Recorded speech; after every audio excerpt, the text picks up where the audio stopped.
আলাইকুম। যৌন সমস্যায় মানসিক ডাক্তার দেখান। ইদানিং অনেক সাইকিয়াট্রিস্ট, মনোরোগ বিশেষজ্ঞ এই বিষয়ে ভিডিও করেন। অনেকেই হয়তো প্রথমবারের মতো এই কথা শুনেন এবং অবাক হয়ে যান যে কি রে, কখনো তো এরকম কথা শুনি নাই। মানসিক ডাক্তারের কাছে, মনোরোগ বিশেষজ্ঞের কাছে যাব মানসিক সমস্যা নিয়ে।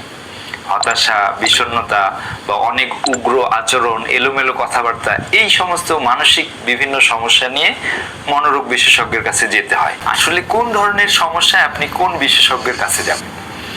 বিশেষভাবে এই যৌন সমস্যাগুলো আমরা যাতে বুঝি, এগুলোর হেডিংটা হলো সাইকোসেক্সুয়াল ডিসঅর্ডার বা মনোদৈহিক যৌন সমস্যা।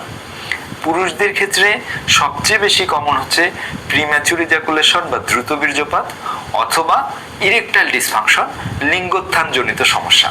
আর মহিলাদের ক্ষেত্রে যে ফিমেল হাইপোঅ্যাক্টিভ সেক্সুয়াল ডিজায়ার ডিসঅর্ডার, যেটাকে অনেক যৌনাকাঙ্ক্ষা কম বা চাহিদা কম বলে, অথবা পেইন পেনিট্রেশন ডিসঅর্ডার, যে যোনিপথে ব্যথা সহবাসের সময়, এই ধরনের সমস্যাগুলো মহিলাদের বেশি।